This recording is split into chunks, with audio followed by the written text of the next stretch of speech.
గత సార్వత్రిక ఎన్నికల్లో విజయనగరం జిల్లా చీపురుపల్లిలో వైసీపీ సీనియర్ బొత్స సత్యనారాయణపై టీడీపీ నుంచి కిమిడి నాగార్జున పోటీ చేయాల్సి వచ్చింది. అయితే కూటమి పొత్తుల లెక్కలతో టీడీపీ అధినేత చంద్రబాబు ఈక్వేషన్లు పూర్తిగా మార్చేశారు. నాగార్జున పెద్దనాన్నని కిమిడి వెంకటేశ్వరరావుని శ్రీకాకుళం జిల్లా నుంచి చీపురుపల్లికి షిఫ్ట్ చేశారు. కిమిడి నాగార్జున గెలుపొందాల్సిన స్థానంలో కళా వెంకట్రావు సైతం బొత్సకు షాక్ ఇచ్చారు. తనకు తిరుగులేదని భావించిన చీపురుపల్లిలో ఎదురైన ఓటమితో బొత్స తన రాజకీయ ప్రస్థానాన్ని విశాఖ జిల్లాకు మార్చేసుకున్నారు. అయితే అప్పుడప్పుడు విజయనగరం జిల్లాకు వస్తూ పెత్తనం చేయాలని చూస్తున్న బొత్సకి ప్రస్తుతం డీసీసీబీ చైర్మన్ హోదాలో ఉన్న కిమిడి నాగార్జున ఆయనను అవమానపరిచేలా షాక్ ఇచ్చారంట. అసలు విజయనగరం జిల్లాలో ఏం జరుగుతోంది? విజయనగరం జిల్లా రాజకీయాలు కాకరేపుతున్నాయి.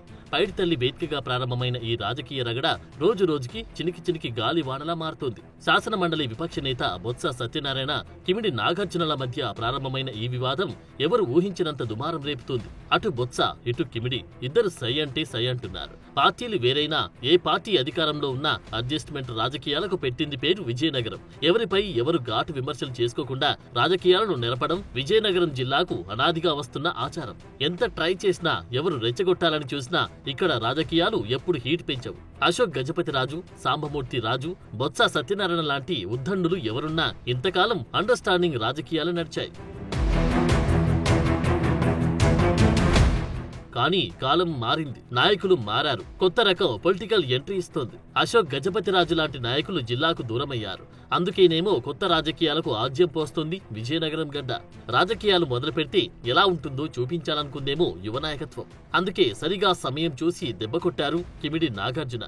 జిల్లా టీడీపీ అధ్యక్షుడిగా అర్ధ దశాబ్దం నుండి మౌనం వహించిన నాగార్జున అశోక్ గజపతి లాంటి ఉద్దండులు రాజ్యాంగబద్ధ పదవులకు దూరం కాగాని తన ఒరిజినాలిటీని బయటకు తీశారని టాక్ నడుస్తోంది. ఇంతవరకు జిల్లాలో ఎదురులేని నాయకుడిగా ఎదిగిన బొత్స సత్యనారాయణకు తాజాగా కిమిడి నాగార్జున రూపంలో ఊహించని పరాభవం ఎదురైంది. దానికి విజయనగరం గ్రామదేవత సాక్ష్యం కావడం గమనార్హం. విజయనగరంలో ఏ మూలన కూర్చున్నా, ఎక్కడ చూసినా ఇప్పుడు ఇదే hot topic. Because of Nagarjuna decision. సినీ నటుడు పృథ్వీరాజ్ 30 years ఇండస్ట్రీ డైలాగ్ ఎంత ఫేమస్ అయిందో, ఇప్పుడు బొత్స 30 years సిట్టింగ్ డైలాగ్ కూడా జిల్లాలో అంతే ఫేమస్ అయింది. బొత్స పైడితల్లి సినిమానుని 30 ఏళ్ల పాటు డీసీసీబీ బ్యాంక్ పై నుండే వీక్షించారు. ఆయన రాజకీయ ప్రస్థానం కూడా అక్కడే మొదలైంది. ఆ తర్వాత కూడా బ్యాంకులో ఆయన హవానే నడిచింది. అందుకే పైడితల్లి సిరిమానుని కూడా అక్కడి నుంచి వీక్షించేవారు. కోట బుర్జు మీద నుంచి తిలకించడం పూసపాటి రాజులకు ఎలా ఆనవాయితీనో బొత్స కూడా డీసీసీబీ బ్యాంక్ నుంచి చూడడం ఆనవాయితీగా మార్చుకున్నారు. అందుకే ఈ ఏడాది కూడా అక్కడి నుంచే చూస్తా, ఏర్పాట్లు చేయండి అని లేఖ రాశారు. అంతే, ఈ ఒక్క లేఖతో బొత్స కలలో కూడా ఊహించని అవమానాన్ని చవిచూడాల్సి వచ్చింది.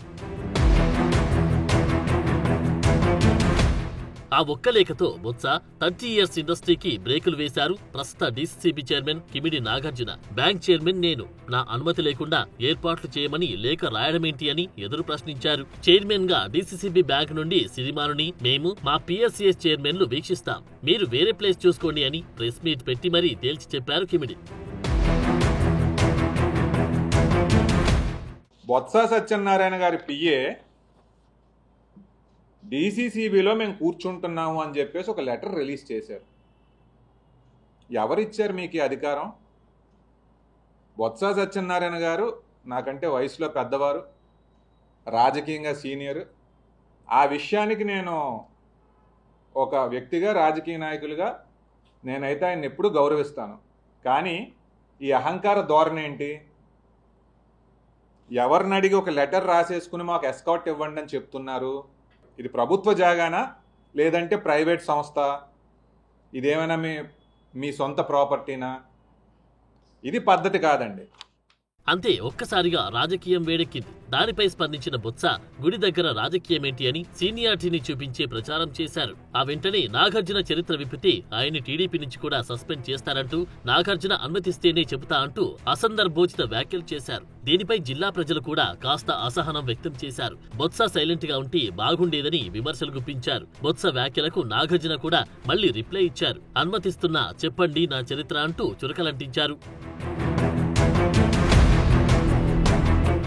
అయితే నాగార్జున అనుమతి, సిరిమాను తిలకించే వేదిక మార్పు రెండింటిపై మాట్లాడమని, ఆ పైడితల్లి సాక్షిగా సిరిమానోత్సవం రోజున మీడియా స్పందించమని ప్రశ్నిస్తే పండగ తర్వాత స్పందిస్తా అంటూ సత్యబాబు దాటవేశారు. మరోవైపు పైడితల్లి సిరిమానోత్సవం వీక్షించేందుకు బొత్సకు పాత అర్బన్ బ్యాంక్ వద్ద వేదిక ఏర్పాటు చేయగా ఆ వేదిక కూడా కుంగిపోవడం గమనార్హం. చూడాలి మరి బొత్స విప్పనున్న కిమిడి నాగార్జున చరిత్ర ఏంటో.